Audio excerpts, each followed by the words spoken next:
Jane Eyre by Charlotte Brontë. Chapter 9. But the privations, or rather the hardships, of Lowood lessened. Spring drew on. She was indeed already come. The frosts of winter had ceased, its snows were melted, its cutting winds ameliorated. My wretched feet, flayed and swollen to lameness by the sharp air of January, began to heal and subside under the gentler breathings of April. The nights and mornings no longer by their Canadian temperature froze the very blood in our veins. We could now endure the play hour passed in the garden. Sometimes on a sunny day it began even to be pleasant and genial, and a greenness grew over those brown beds which, freshening daily, suggested the thought that hope traversed them at night, and left each morning brighter traces of her steps. Flowers peeped out amongst the leaves, snowdrops, crocuses, purple auriculas, and golden-eyed pansies. On Thursday afternoons, half-holidays, we now took walks and found still sweeter flowers opening by the wayside, under the hedges. I discovered, too, that a great pleasure, an enjoyment which the horizon only bounded, lay all outside the high and spike-guarded walls of our garden. This pleasure consisted in prospect of noble summits girdling a great hill hollow, rich in verdure and shadow, in a bright beck full of dark stones and sparkling eddies. How different had this scene looked when I viewed it laid out beneath the iron sky of winter, stiffened in frost, shrouded with snow, when mists as chill as death wandered to the impulse of east winds along those purple peaks, and rolled down ing and home till they blended with the frozen fog of the beck. That beck itself was then a torrent, turbid and curbless. It tore asunder the wood and sent a raving sound through the air, often thickened with wild rain or whirling sleet, and for the forest on its banks that showed only ranks of skeletons. April advanced to May. A bright, serene May it was. Days of blue sky, placid sunshine, and soft western or southern gales filled up its duration. And now vegetation matured with vigour. Lowood shook loose its tresses, it became all green, all flowery. Its great elm, ash, and oak skeletons were restored to majestic life. Woodland plants sprang up profusely in its recesses. Unnumbered varieties of moss filled its hollows, and it made a strange ground sunshine out of the wealth of its wild primrose plants. I have seen their pale golds gleam in overshadowed spots like scatterings of the sweetest lustre. All this I enjoyed, often and fully, free, unwatched, and almost alone. For this unwonted liberty and pleasure there was a cause, to which it now becomes my task to advert. Have I not described a pleasant sight for a dwelling when I speak of it as bosomed in hill and wood, and rising from the verge of a stream? Assuredly pleasant enough, but whether healthy or not is another question. That forest dell where Lowood lay was the cradle of fog, and fog-bred pestilence, which, quickening with the quickening spring, crept into the orphan asylum, breathed typhus through its crowded schoolroom and dormitory, and ere May arrived, transformed the seminary into an hospital. Semi-starvation and neglected colds had predisposed most of the pupils to receive infection. 45 out of the 80 girls lay ill at one time. Classes were broken up, rules relaxed. The few who continued well were allowed almost unlimited license, because the medical attendant insisted on the necessity of frequent exercise to keep them in health, and had it been otherwise, no one had leisure to watch or restrain them. Miss Temple's whole attention was absorbed by the patients. She lived in the sick room, never quitting it except to snatch a few hours' rest at night. The teachers were fully occupied with packing up and making other necessary preparations for the departure of those girls who were fortunate enough to have friends and relations able and willing to remove them from the seat of contagion. Many, already smitten, went home only to die. Some died at the school and were buried quietly and quickly, the nature of the malady forbidding delay. While disease had thus become an inhabitant of Lowood, and death its frequent visitor, while there was gloom and fear within its walls, while its rooms and passages steamed with hospital smells, the drug and the pastille striving vainly to overcome the effluvial of mortality, that bright May shone unclouded over the bold hills and beautiful woodland out of doors. Its garden, too, glowed with flowers. Hollyhocks had sprung up tall as trees, lilies had opened, tulips and roses were in bloom. The borders of the little beds were gay with pink thrift and crimson double daisies. The sweetbriars gave out, morning and evening, their scent of spice and apples. And these fragrant treasures were all useless for most of the inmates of Lowood, except to furnish now and then a handful of herbs and blossoms to put in a coffin. But I, and the rest who continued well, enjoyed fully the beauties of the scene and season. They let us ramble in the wood like gypsies from morning till night. We did what we liked, went where we liked. We lived better too. Mr. Brocklehurst and his family never came near Lowood now. Household matters were not scrutinized into. The cross housekeeper was gone, driven away by the fear of infection. Her successor, who had been matron at the Lowton dispensary, unused to the ways of her new abode, provided with comparative liberality. Besides, there were fewer to feed. The sick could eat little. Our breakfast basins were better filled. When there was no time to prepare a regular dinner, which often happened, she would give us a large piece of cold pie, or a thick slice of bread and cheese, and this we carried away with us to the wood, where we each chose the spot we liked best, and dined sumptuously. My favourite seat was a smooth and broad stone, rising white and dry from the very middle of the beck, and only to be got at by wading through the water, a feat I accomplished barefoot. The stone was just broad enough to accommodate comfortably another girl and me. At that time my chosen comrade, one Mary Ann Wilson, a shrewd, observant personage whose society I took pleasure in, partly because she was witty and original, and partly because she had a manner which set me at my ease. Some years older than I, she knew more of the world, and could tell me many things I liked to hear. With her my curiosity found gratification. To my faults also she gave ample indulgence, never imposing curb or rein on anything I said. She had a turn for narrative, I for analysis. She liked to inform, I to question, so we got on swimmingly together, deriving much entertainment, if not much improvement, from our mutual intercourse. And where, meantime, was Helen Burns? Why did I not spend these sweet days of liberty with her? Had I forgotten her? Or was I so worthless as to have grown tired of her pure society? Surely the Mary Ann Wilson I have mentioned was inferior to my first acquaintance. She could only tell me amusing stories, and reciprocate any racy and pungent gossip I chose to indulge in, while, if I have spoken truth of Helen, she was qualified to give those who enjoyed the privilege of her converse a taste of far higher things.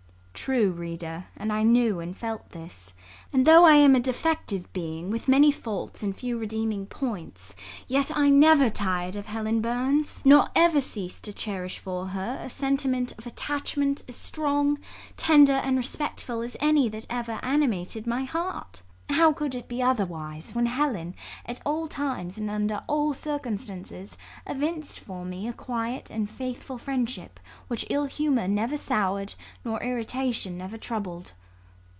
But Helen was ill at present. For some weeks she had been removed from my sight to I knew not what room upstairs. She was not, I was told, in the hospital portion of the house with the fever patients, for her complaint was consumption, not typhus, and by consumption I, in my ignorance, understood something mild, which time and care would be sure to alleviate. I was confirmed in this idea by the fact of her once or twice coming downstairs on very warm sunny afternoons, and being taken by Miss Temple into the garden. But on these occasions I was not allowed to go and speak to her. I only saw her from the schoolroom window, and then not distinctly, for she was much wrapped up, and sat at a distance under the veranda. One evening in the beginning of June, I had stayed out very late with Mary Ann in the wood. We had, as usual, separated ourselves from the others, and had wandered far, so far that we lost our way, and had to ask it at a lonely cottage where a man and woman lived, who looked after a herd of half-wild swine that fed on the mast in the wood. When we got back, it was after moonrise. A pony, which we knew to be the surgeon's, was standing at the garden door. Mary Ann remarked that she supposed someone must be very ill, as Mr. Bates had been sent for at that time of the evening. She went into the house. I stayed behind a few minutes to plant in my garden a handful of roots I had dug up in the forest, and which I feared would wither if I left them till the morning. This done, I lingered yet a little longer. The flowers smelt so sweet as the dew fell. It was such a pleasant evening, so serene, so warm. The still glowing west promised so fairly another fine day on the morrow. The moon rose with such majesty in the grave east. I was noting these things and enjoying them as a child might, when it entered my mind as it had never done before. How sad to be lying now on a sick bed and to be in danger of dying. This world is pleasant. It would be dreary to be called from it, and to have to go who knows where. And then my mind made its first earnest effort to comprehend what had been infused into it concerning heaven and hell, and for the first time it recoiled, baffled, and for the first time, glancing behind on each side and before it, it saw all round an unfathomed gulf. It felt the one point where it stood, the present. All the rest was formless cloud and vacant depth, and it shuddered at the thought of tottering and plunging amid that chaos. While pondering this new idea, I heard the front door open. Mr. Bates came out, and with him was a nurse. After she had seen him mount his horse and depart, she was about to close the door, but I ran up to her. How is Helen Burns? Very poorly, was the answer. Is it her Mr. Bates has been to see? Yes. And what does he say about her? He says she'll not be here long. This phrase, uttered in my hearing yesterday, would have only conveyed the notion that she was about to be removed to Northumberland, to her own home. I should not have suspected that it meant she was dying, but I knew instantly now. It opened clear on my comprehension that Helen Burns was numbering her last days in this world, and that she was going to be taken to the region of spirits, if such region there were. I experienced a shock of horror, then a strong thrill of grief, then a desire, a necessity to see her, and I asked in what room she lay. She is in Miss Temple's room, said the nurse. May I go up and speak to her? Oh no, child, it is not likely. And now it is time for you to come in. You'll catch the fever if you stop out when the dew is falling. The nurse closed the front door. I went in by the side entrance which led to the schoolroom. I was just in time. It was 9 o'clock and Miss Miller was calling the pupils to go to bed. It might be 2 hours later, probably near 11, when I, not having been able to fall asleep and deeming from the perfect silence of the dormitory that my companions were all wrapped in profound repose, rose softly, put on my frock over my night-dress, and, without shoes, crept from the apartment, and set off in quest of Miss Temple's room.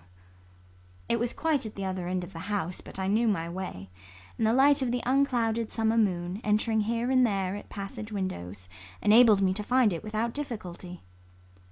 An odour of camphor and burnt vinegar warned me when I came near the fever room, and I passed its door quickly, fearful lest the nurse who sat up all night should hear me.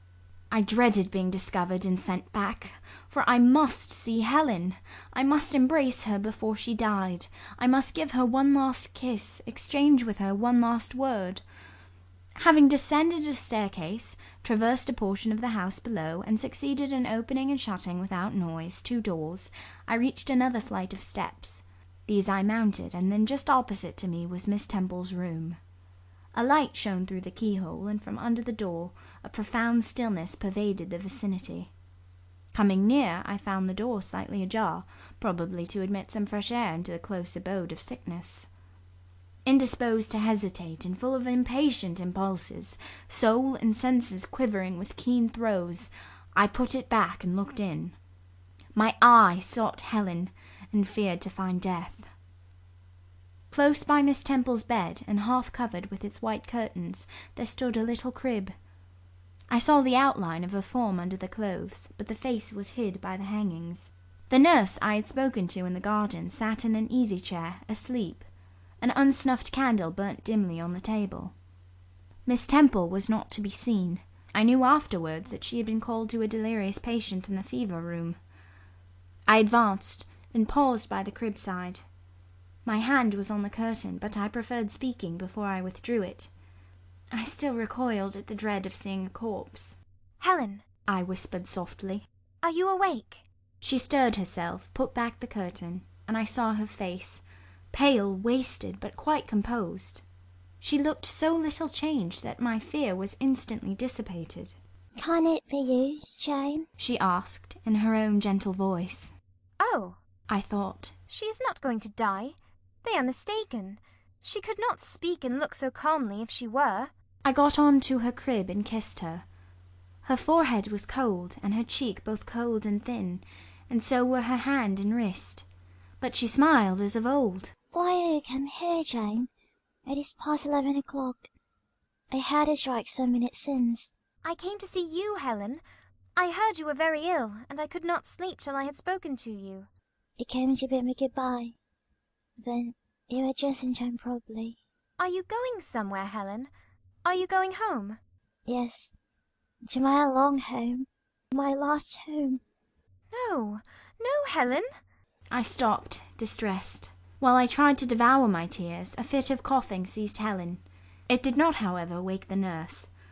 When it was over, she lay some minutes exhausted. Then she whispered, Jane, you're too fit to bear. Lie down and cover yourself in my quilt. I did so. She put her arm over me, and I nestled close to her. After a long silence, she resumed, still whispering, I am very happy, Jane, and when you hear that I'm dead, you must be sure, and not grieve. There is nothing to grieve about.